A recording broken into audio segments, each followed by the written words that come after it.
Guys, luto tayo ng baked salmon. Ayan. Ano lang to guys? 250 grams. Tara.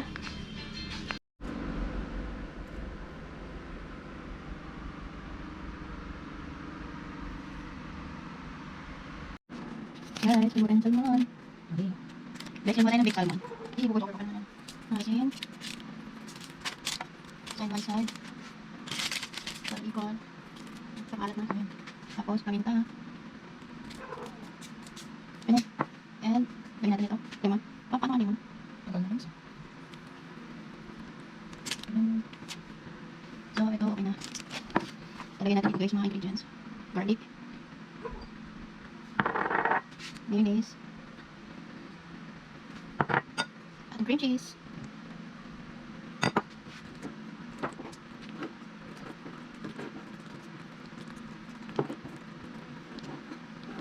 Tapos, ating parmesan cheese. Kalahati lang guys.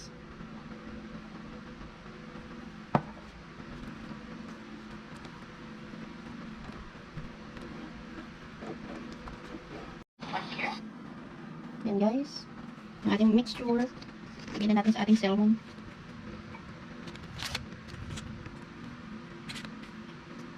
Diba lang kayo?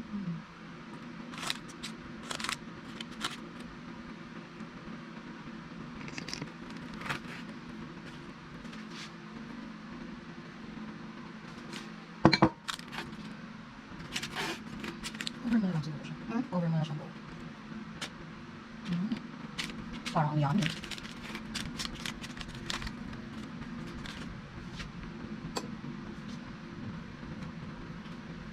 Ito ang tinatawag na overloaded baked salmon. Yan, Pinang mga kalbo. kalbo. Lagyan natin ng parmesan cheese. Okay na? Bukas mo na lahat yan ang gagawin mo dyan. Pabalik. Di alat na to. Tapos, Breadcrumbs. ating breadcrumbs. Ano covered?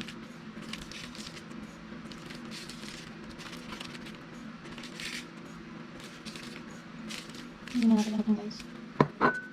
Ang ating cheese. Hindi natin pa nahalo kanina.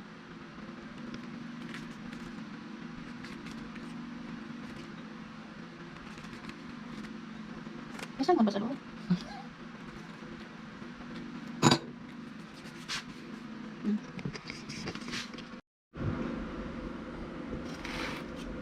Ayan guys, ang ating overloaded baked salmon. Hulaan nyo guys kung may salmon ba sa loob o wala. Yep. Saan taas baba? Kita. Ayan guys.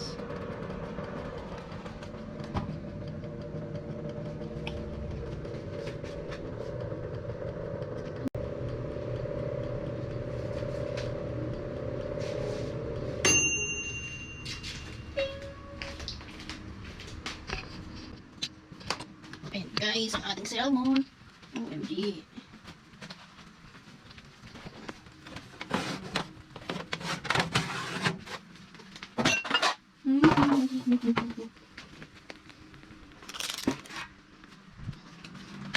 Ay, diba? Guys, ating baked salmon. Sarap nga.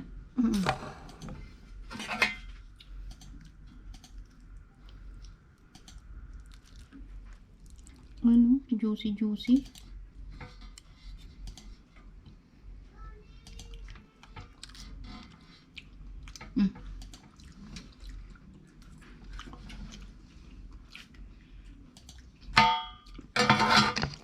Yan guys. Kain na tayo. Yan guys, ngayon palang kakain si partner. Kasi nauna tayo kanina. Ayaw sinusubuan niya ako. Ayan. Dami kasing alert. Kamusta po ang lasa? Isa pa, ano ang lasa? Sarap. Para kayong kumain sa mamahaling restaurant. Mas masarap ba sa Fat Cashin baked salmon? Oo naman. Para mas sila yun Sa eh. Blake's? Hindi naman baked salmon ba sa kanila? Ayan guys, oh. Ang juicy guys. Tapos magkano lang yung salmon? Parang 300 plus lang. Etong 1/4.